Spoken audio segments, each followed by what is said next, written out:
빌립보서 4장 5절 말씀 우리 같이 봉독합니다. 너희 관용을 모든 사람에게 알게 하라. 주께서 가까우시니라. 아멘. 여러분, 5절 말씀은 모든 사람에게 너희 관용을 베풀어라는 본면입니다. 5절 말씀입니다. 너희 관용을 모든 사람에게 알게 하라. 주께서 가까우시니라. 여러분, 기억하시기 바랍니다. 신앙은 우리가 하나님을 사랑하는 것만큼 다른 사람들도 사랑하는 것입니다. 신앙은 우리가 하나님과 올바른 관계를 가지는 것만큼 다른 사람들과도 올바른 관계를 가지는 겁니다. 이것이 신앙의 본질입니다. 여러분, 우리가 하나님을 잘 믿는데 다른 사람들과의 관계에서 문제가 있다면 우리는 병들어 있는 겁니다.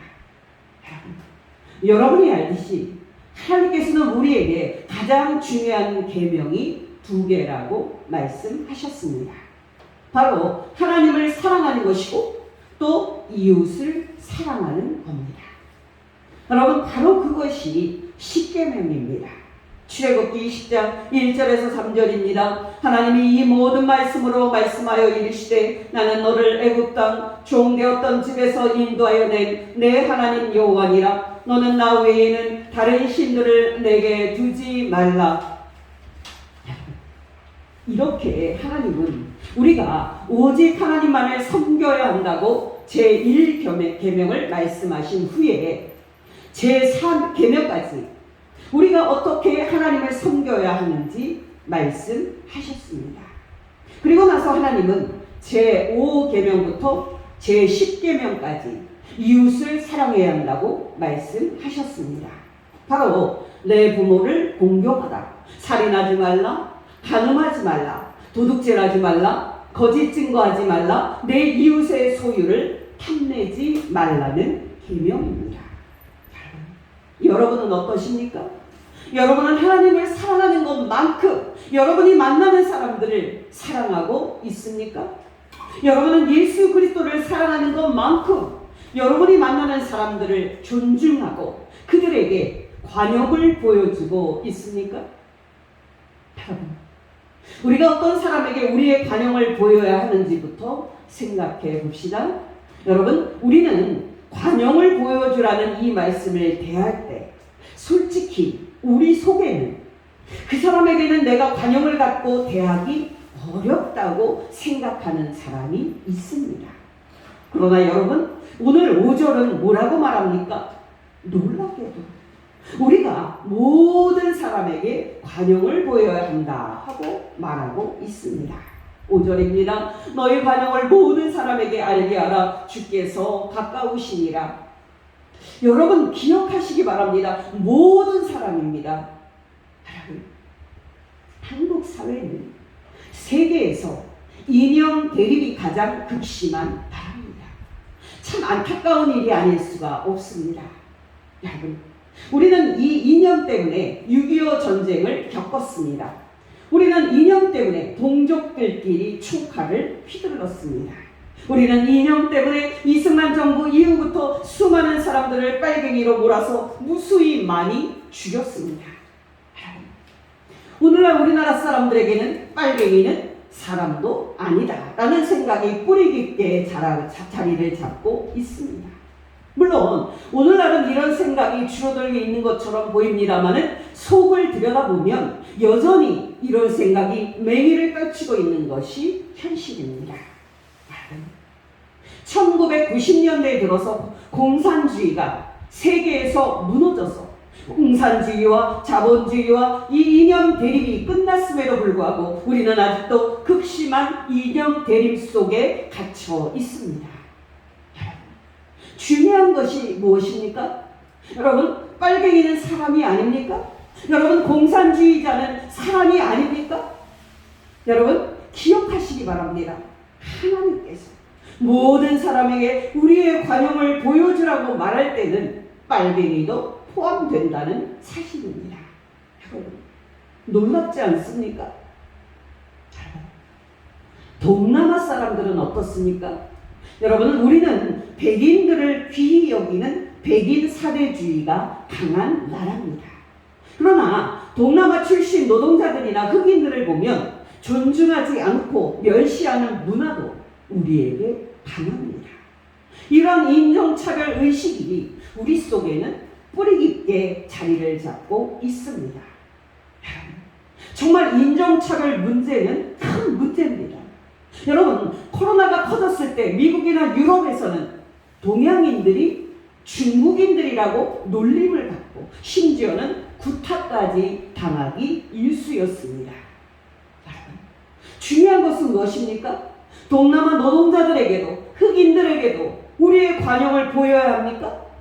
성경은 그렇다고 말합니다. 우리는 본능적으로 사람을 둘로 가르고 내 편, 네 편으로 가르는 경향이 있습니다. 여러분이 알듯이 한국 사회는 지역으로 양분되어 있어서 지역 갈등이 심합니다. 여러분, 그거 아십니까? 서울 같은 대도시에는 전라도 사람들이 다니는 교회가 따로 있고 경상도 사람들이 다니는 교회가 따로 있습니다. 물론 전체적으로야 섞여 있겠지만 어느 한 지역이 압도적으로 많은 교회들이 많습니다. 같은 고향과 같은 지역 사람끼리 끼리끼리 어울린다는 것은 뭐라고 말할 것도 아니고 자연스러운 현상일 수 있습니다. 문제는 지역으로 편을 가르고 분쟁을 일삼는 일이 비일비재하다는 사실입니다. 지역, 혈연, 학연으로 철저하게 나누는 이런 폐쇄적인 사회에서 우리는 우리의 영역 밖에 있는 사람들에게도 우리의 관용을 보여야 합니까? 성경은 그렇다고 말합니다. 여러분, 말하기 부끄럽습니다만은 목회자들도 학연, 지연, 인연에 따라서 철저히 묶여 있습니다. 여러분, 예수 그리스도의 하나된 몸된 교회가 이렇게 찢어져 있다는 것은 어떻게 설명을 해야 됩니까? 여러분, 말할 것도 없이 이것은 하나님 앞에서 죄악입니다. 최근 한국 사회는 장애인 이동권으로 큰 몸살을 겪고 있습니다. 장애인들에게도 이동권을 주고 이동권을 보장하는 것이 마땅한 거 아닙니까? 여러분, 장애인들이라고 죽을 때까지 골방에 갇혀서 살아야 합니까? 저는 그분들이 투쟁하기 전에 우리 사회가 먼저 나서서 장애인 이동권을 보장하는 것이 맞다고 봅니다. 어느 분이 몇 년 전에 캐나다로 이민을 갔습니다. 근데 여러분, 이분이 캐나다를 가보고서 깜짝 놀랍니다. 차를 타든지 마트를 가든지 공원을 가든지 산책을 하든지 도처에 장애인들이 눈에 띄었던 겁니다. 그래서 이분이 아니, 캐나다에 이렇게 장애인들이 많나? 하고 놀랐다고 합니다. 알고 보니까 캐나다에는 장애인들의 이동권도 잘 보장이 되어 있어서 장애인들이 눈치 보지 않고 당당하게 밖으로 나왔던 겁니다. 우리나라는 언제 이런 사회가 될까요? 우리나라 사람들은 언제 이런 수준 높은 그런 마음을 갖게 될까요? 중요한 것은 무엇입니까? 다른 사람들은 그렇다고 쳐도 예수 믿는 우리 그리스도인들은 어떻게 해야 합니까? 우리는 정말 모든 사람들에게 우리의 관용을 보이고 있습니까? 여러분, 저는 말씀을 준비하면서 제가 그동안에 좁은 생각에 갇혀 있었고 그동안 폐쇄적인 고정관념에 갇혀 있지 않았나 하는 생각을 했습니다. 2차 세계대전 때 히틀러와 독일 사람들이 유대인 600만을 죽였습니다. 여러분, 우리는 이것을 자주 듣기 때문에 그 죄악의 그 심각함을 잊기가 쉽습니다만 이것은 정말 큰 죄악입니다. 여러분, 제가 왜 이 사건을 지금 말씀을 드리냐면은 유대인 600만 명을 죽이는데 앞장선 많은 독일인들이 사실 기독교인들이었기 때문입니다. 지금도 그렇지만 그때의 독일은 기독교가 국교인 나라였습니다. 지금도 그렇지만 목회자 월급이 나라에서 나옵니다. 독일 기독교인들은 정말 똑똑합니다. 그때도 그랬고 지금도 그렇습니다. 이 세상과 교회를 지배하는 모든 신학 사상이 다 독일에서 나옵니다. 그런 똑똑한 독일 신학자들과 독일 기독교인들이 히틀러의 광기에 눈 감아주고, 아니 여러분, 히틀러의 유대인 말살 정책에 적극적으로 동조, 협력한 것을 어떻게 이해해야 합니까? 그때 독일 기독교인들 중 소수인 고백교회 성도들을 빼놓고는 모든 독일 기독교인들이 히틀러의 그 만행에 적극적인 지지를 보냈습니다. 우리가 성경을 떠나 세상 사상과 이데올로기에 지배되는 것은 한순간입니다.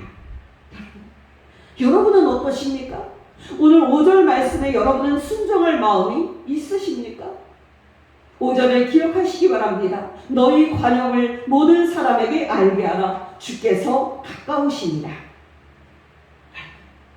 이제 관용이 무엇인지 생각해 보십시다. 여러분, 우리 인간 본성에 있는 대응 방식은 소위 눈에는 눈, 이에는 이라는 방식이 있습니다. 우리 인간은 자기가 당한 만큼 상대방에게 되갚아주지 않으면 못 참는 모습이 있습니다. 그러나 여러분, 이런 방식에 다른 사람을 향한 우리의 자비와 은혜는 어디에 있습니까? 여러분, 이런 방식에 다른 사람을 향한 우리의 관용은 어디에 있습니까? 여러분, 기억하시기 바랍니다. 우리 예수님은 욕을 받으셨지만 욕하지 않으셨습니다. 우리 예수님은 위협을 받으셨지만 위협하지 않으셨습니다. 우리 예수님은 욕을 받으셨지만 침묵하셨고 악한 말을 하지 않으셨습니다. 베드로전서 2장 21절에서 23절, 이를 위하여 너희가 부르심을 받았으니 그리스도도 너희를 위하여 고난을 받으사 너희에게 분을 끼쳐 그 자취를 따라오게 하려 하셨느니라. 그는 죄를 범하지 아니하시고 그 입에 거짓도 없으시며 욕을 당하시되 맞대어 욕하지 아니하시고 고난을 당하시되 위협하지 아니하시고 오직 공의로 심판하시는 이에게 부탁하시며. 여러분, 기억하시기 바랍니다. 관용은 눈에는 눈으로 대응하고 이에는 이로 대응하는 것이 아닌, 상대가 우리를 향해 어떤 행동을 하든지 간에 우리가 그를 향해 넘치는 은혜를 보여주는 겁니다. 정확히 관용은 은혜와 용서입니다. 여러분은 어떠십니까? 여러분은 정말 모든 사람에게 관대한 마음으로 대하고 있습니까? 여러분은 정말 까다로운 사람이나 여러분을 괴롭게 하는 사람에게도 관대하게 대하고 있습니까? 여러분 중에는 정말 이 말씀은 순종하기 어렵다고 생각하는 분은 없습니까? 여러분, 우리가 어떻게 하면 이 말씀에 순종할 수 있습니까? 그 답은 5절에 나옵니다. 너희 관용을 모든 사람에게 알게 하라. 주께서 가까우십니다. 우리가 왜 모든 사람에게 관용을 알게 해야 합니까? 또 여러분, 우리가 어떻게 해야 모든 사람에게 관용을 베풀 수 있습니까? 정답은 우리 주 예수 그리스도께서 다시 돌아오실 날이 가까이 있음을 아는 겁니다. 그리고 그날에 우리에게 베푸실 우리 주 예수 그리스도의 구원이 은혜로 주어질 것임을 아는 겁니다. 성도들 중에는 예수님께서 세상 끝에 다시 오시는 날을 무서운 심판의 날로 생각하는 분들이 의외로 많습니다만은, 여러분, 그날에 우리 예수님께서 넘치는 은혜로 우리를 구원하실 겁니다. 그날은 정말 우리에게 예수님께서 넘치는 사랑과 관용을 베푸시는 축복의 날이 될 겁니다. 그렇다면 여러분, 그런 넘치는 사랑과 관용으로 우리가 그날에 예수님의 구원을 받을 대상인데 우리가 누구를 이해하지 못하겠으며 우리가 누구를 용서하지 못하겠습니까? 사실 우리 그리스도인들에게 있는 가장 큰 문제는 우리가 예수님의 그 큰 은혜를 받을 사람임을 잊고 사는 겁니다. 또 우리가 이미 예수님의 그 큰 은혜를 받은 사람임을 잊고 사는 겁니다. 다시 말씀을 드리면, 여러분, 우리가 이미 예수님으로부터 얼마나 큰 은혜를 받은 그런 사람인지를 날마다 기억할 때 우리는 모든 사람에게 관용을 보일 수가 있을 것입니다. 또 여러분, 우리가 그날에 예수님으로부터 얼마나 큰 은혜를 받아서 천국에 들어갈 자인지를 기억할 때 우리는 모든 사람에게 관용을 보일 수가 있을 것입니다. 로마서 5장 6절에서 10절입니다. 우리가 아직 연약할 때에 기약대로 그리스도께서 경건하지 않은 자를 위하여 죽으셨도다. 의인을 위하여 죽는 자가 쉽지 않고 선인을 위하여 용감히 죽는 자가 호흡기거니와 우리가 아직 죄인 되었을 때에 그리스도께서 우리를 위하여 죽으심으로 하나님께서 우리에 대한 자기의 사랑을 확증하셨느니라. 그러면 이제 우리가 그의 피로 말미암아 의롭다 하심을 받았으니 더욱 그로 말미암아 진노하심에서 구원을 받을 것이니 곧 우리가 원수 되었을 때에 그의 아들의 죽으심으로 말미암아 하나님과 화목하게 되었은즉 화목하게 된 자로서는 더욱 그의 살아나심으로 말미암아 구원을 받을 것이니라. 빌립보서 3장 20절 21절 그러나 우리의 시민권은 하늘에 있는지라 거기로부터 구원하는 자 곧 주 예수 그리스도를 기다리노니 그는 만물을 자기에게 복종하게 하실 수 있는 자의 역사로 우리의 낮은 몸을 자기의 영광의 몸의 형체와 같이 변하게 하시리라. 여러분, 기억하시기 바랍니다. 우리는 정말 하나님께 받은 그 큰 사랑을 받은 사람들입니다. 우리는 정말 예수님께 큰 은혜를 받은 사람들입니다. 문제는 우리가 이 사실을 잊을 때가 많다는 사실입니다. 여러분, 예수님이 말씀하신 비유 중에 이런 비유가 있습니다. 여러분, 한 사람이 어떤 주인한테 그 당시의 화폐 가치로 1만 달란트의 빚을 졌습니다. 이 돈이 얼마나 큰 돈인가 하면 오늘날의 가치로 3조 원 정도의 큰 돈입니다. 그 당시의 가치로 환산을 하면 노동자 한 사람이 하루도 쉬지 않고 16년을 일해야 모을 수 있는 큰 돈입니다. 그런 큰 돈을 빚졌습니다. 그가 이 돈을 갚을 수 있겠습니까? 이 사람은요, 주인에게 싹싹 빕니다. 여러분, 이때 주인은 이 큰 돈을 빌려갔으면서도 하나도 갚지 않고 있는 이 사람에게 단단히 화가 나서 너희 몸과 너희 아내와 너희 자식들과 너희 모든 재산을 다 팔아서라도 당장 갚으라고 호통을 친 상태였습니다. 이 사람은 큰일 났다 하는 그런 생각에 주인에게 싹싹 빌면서 제발 그렇게는 하지 말아달라고 시간을 주시고 조금만 더 참아주시면 다 갚겠다고 싹싹 빌었습니다. 결과는 어땠을까요? 주인이 자기에게 그렇게 큰 빚을 진 사람을 불쌍하게 여겨서 단지 불쌍하게 여겨서 그냥 그 큰 빚을 다 탕감해 줍니다. 근데 여러분, 그 후의 이야기는 아주 이상한 방향으로 흘러갑니다. 여러분, 이 사람이 그 큰 빚을 주인에게 다 탕감을 받았으니까 얼마나 기뻤겠습니까? 근데 여러분, 그 기쁨도 잠시 이 사람이 자기에게 100데나리온의 빚을 진 친구에게 찾아갑니다. 여기 100데나리온은 오늘날 한 천여만 원 정도 되는 돈입니다. 그 빚진 친구를 만나자마자 이 사람은 멱살을 쳤습니다. 그리고는 호통을 칩니다. 이 사람아, 당장 돈 갚아! 그러니까 여러분, 우리가 예상할 수 있듯이 조금만 더 시간을 주면 갚을 테니까 조금만 더 참아달라고 애원을 합니다. 근데 놀랍게도 이 사람은 100데나리온의 빚을 진 친구의 애원을 거절하고 그를 감옥에 가둬버립니다. 여러분은 어떠십니까? 여러분은 여러분 자신이 하나님께 큰 은혜를 받아서 죄 용서함을 받은 자인 것을 날마다 기억하고 감사하고 있습니까? 또 여러분은 장차 예수 그리스도께서 돌아오시는 날에 여러분이 오직 예수 그리스도의 그 큰 은혜로 천국에 들어갈 사람인 것을 생각하고 날마다 감사하고 있습니까? 아니면 하나님의 그 큰 은혜로 죄 용서해 주신 선물을 받고 천국에 들어간 자가 되었음에도 불구하고 그 은혜를 잊고 다른 사람에게 인색하게 행동하는 사람은 아닙니까?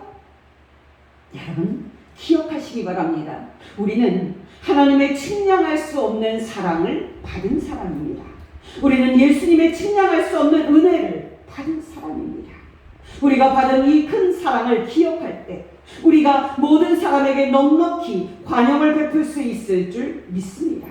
로마서 3장 23절에서 27절 모든 사람이 죄를 범하였음에 하나님의 영광에 이르지 못하더니 그리스도 예수 안에 있는 속량으로 말미암아 하나님의 은혜로 값없이 의롭다 하심을 얻은 자 되었느니라. 이 예수를 하나님이 그의 피로써 믿음으로 말미암는 화목제물로 세우셨으니 이는 하나님께서 길이 참으시는 중에 전에 지은 죄를 관과하심으로 자기의 의로우심을 나타내려 하시니 곧 이때에 자기의 의로우심을 나타내사 자기도 의로우시며 또한 예수 믿는 자를 의롭다 하려 하시니라. 그런즉 자랑할 때가 어디냐? 있을 수가 없느니라. 무슨 법으로나 행위로냐? 아니라 오직 믿음의 법으로니라. 로마서 5장 8절 우리가 아직 죄인 되었을 때에 그리스도께서 우리를 위하여 죽으심으로 하나님께서 우리에 대한 자기의 사랑을 확증하셨느니라. 에베소서 2장 4절에서 6절 긍휼이 풍성하신 하나님이 우리를 사랑하신 그 큰 사랑을 인하여 허물러 죽은 우리를 그리스도와 함께 살리셨고 또 함께 일으키사 그리스도 예수 안에서 함께 하늘에 앉히시니. 마지막으로 우리가 어떻게 해야 우리가 항상 하나님과 주 예수 그리스도의 사랑에 감격할 수 있는지 그 비결을 말씀을 드립니다. 그 비결은 두 가지를 함께 기억하는 겁니다. 여기서 두 가지는 우리 자신의 전적인 죄인됨과 전적인 타락을 그리고 하나님의 전적인 은혜의 구원 사건인 십자가를 말하는 겁니다. 여러분 여기서 중요한 것은 이 두 가지를 항상 함께 기억하는 겁니다. 여러분 어떤 성도들은 자신이 하나님 앞에서 죄인임을 날마다 생각하면서 지냅니다. 이러한 태도가 겉으로 보면 경건한 신앙인인 것처럼 보입니다마는 이 태도는 건강한 신앙이 아닙니다. 왜 그렇습니까? 그 이유는 자신이 죄인임을 날마다 생각하는 자는 하나님의 공의의 심판 앞에서 두려움에 사로잡힐 수밖에 없기 때문입니다. 이렇게 날마다 자신이 죄인임을 의식하는 성도는 영적으로 아직 이제 살아갈 때에 병적으로 회개에 집착할 수밖에 없습니다. 그렇다고 그 회개로 죄의 용서함을 받은 평안을 소유하는 것도 아닙니다. 왜냐하면 다시 죄를 지을 것은 뻔한 일이고 하나님 나는 죄인입니다. 이 죄를 용서해 주십시오 라는 기도를 평생 반복할 수밖에 없기 때문입니다. 성도님들 중에는 자신이 죄인이라는 사실만을 의식하고 살다가 죄책감에 사로잡히는 비참한 성도들이 얼마나 많은지 모릅니다. 바로 이런 죄책감에 시달리는 성도들이 이란인 박옥수 이란의 그 죄사함의 비밀이라는 그 강의에 미혹이 돼서 마침내 참된 신앙에서 벗어나기까지 하는 겁니다. 여러분은 어떠십니까? 여러분은 예민한 심령으로 나는 하나님 앞에서 죄인이다라는 그 사실만 붙잡고 하나님 앞에서 두려워하고 과도하게 회개라는 행위에 집착하는 사람은 아닙니까? 여러분께 말씀을 드리건데 여러분은 이렇게 하시면 안 됩니다. 여러분, 이와 다른 또 하나의 극단이 있습니다. 바로 값싼 은혜라는 행위인데요. 이 부류의 성도들은 오로지 하나님의 값없이 부어주시는 넘치는 은혜만을 강조합니다. 또 이 성도들은 십자가에서 죄인 대신 죽으신 그 예수 그리스도의 사랑만을 강조합니다. 여러분, 이런 태도가 왜 문제입니까? 그것은 바로 이런 성도들이 갖고 있는 은혜의 깊이가 물의 깊이로 말한다면 겨우 발목에만 와닿는 은혜의 깊이일 뿐이기 때문입니다. 우리가 보통 입으로 말하는 은혜는 사실 값싼 은혜고 발목에 오는 정도의 얕은 은혜일 뿐입니다. 중요한 것은 이런 값싸고 얕은 은혜는 하나님께서 우리에게 베푸신 그 측량할 수 없는 은혜의 깊이에는 더 턱없이 모자란다는 사실입니다. 그렇다면 여러분, 우리 죄인에게 베푸신 하나님의 그 측량할 수 없는 은혜를 알기 위해서 우리는 어떻게 해야 합니까? 여러분, 앞에서도 말씀을 드렸지만 우리 자신의 영적인 건경이 우리의 죄인됨과 또 하나님께서 우리를 구원하신 예수 그리스도의 십자가와 부활의 사건을 함께 기억하는 겁니다. 여러분께 예를 들어서 말씀을 드립니다. 여러분, 어떤 분이 어렸을 때 너무 가난했고 또 그로 인해서 마음고생이 많았습니다. 심지어 이분은 심각하게 우울증까지 걸려서 차라리 죽는 게 나을 정도의 큰 고통을 겪었습니다. 그러다가 이분은 하나님의 은혜로 극적으로 우울증에서 치료를 받고 정신건강을 회복했습니다. 근데 여러분, 이분이 그 치료를 받은 후에 약 20년이 지났다고 가정을 해봅시다. 이분이 자기가 젊었을 때 자기가 가난하고 또 우울증에까지 걸려서 죽고 싶을 정도로 고통당했을 때를 생각할 때 이분이 어떻게 생각하는 것이 잘 생각하는 겁니까?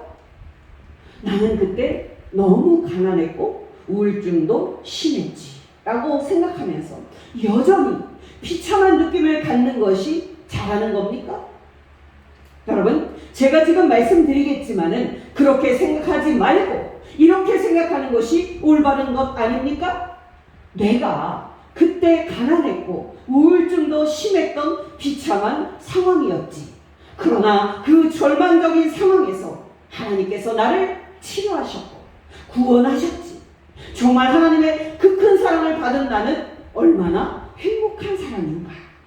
하나님, 정말 감사드립니다 라고 생각하는 것이 맞는 것 아닙니까?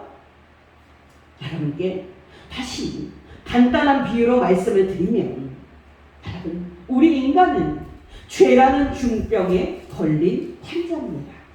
마치 말기암으로 사형 선고를 받은 사람처럼 우리 인간은 말기의 죄로 사형 선고를 받은 사람입니다.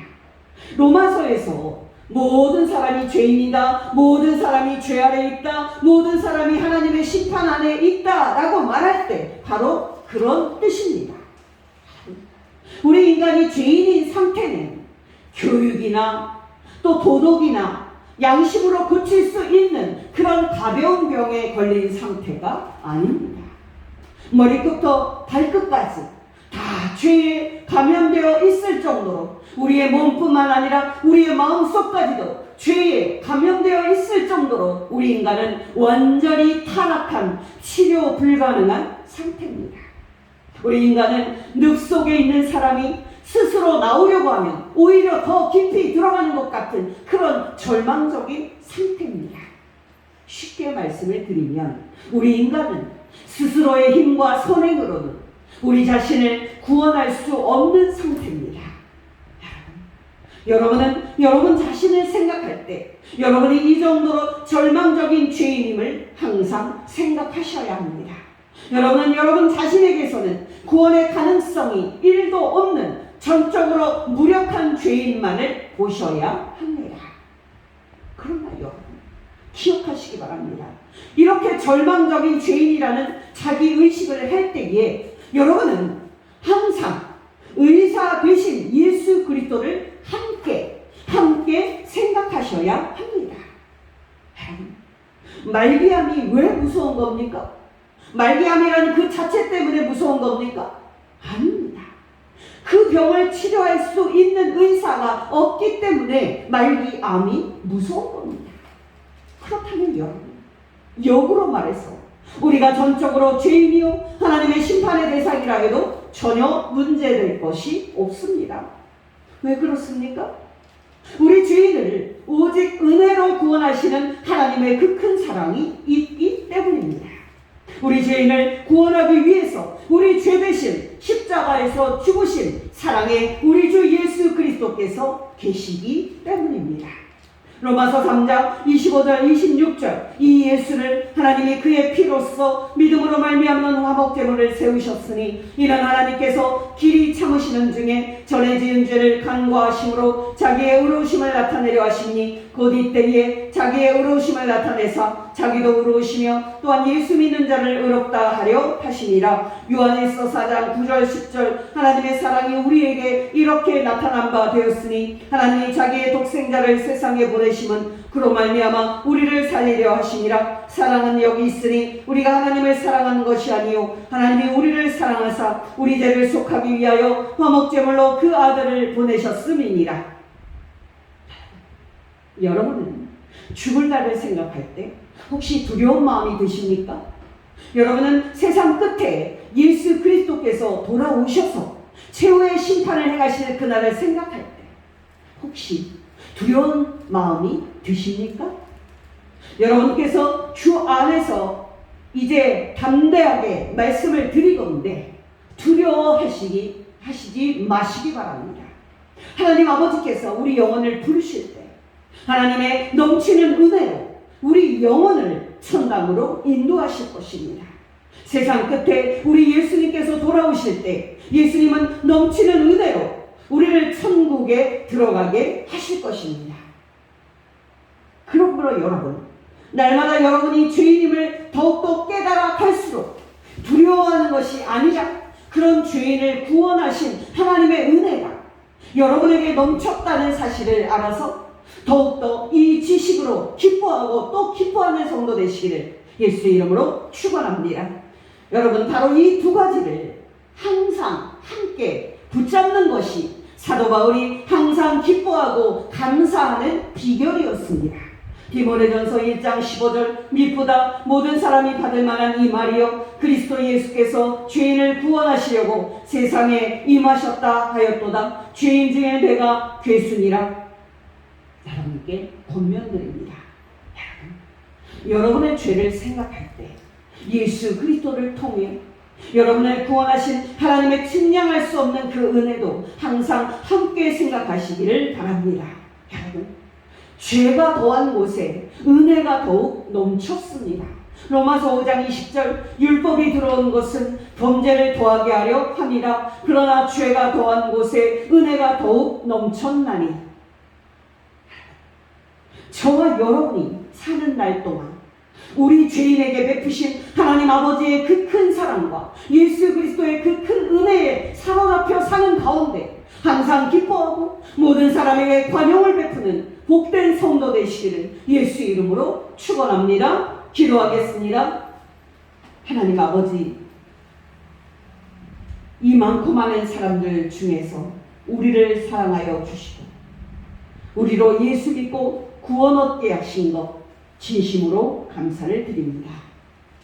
하나님 아버지, 우리에게 성령님을 더욱 부어주셔서 우리가 죄인임을 더 깊게 깨달아갈수록 우리 죄인에게 베푸신 하나님의 그 큰 사랑과 예수 그리스도의 그 큰 은혜에 더욱 사로잡힌 바 되어서 항상 기뻐하고 모든 사람에게 관용을 베풀게 하옵소서. 예수님의 이름으로 기도합니다. 아멘.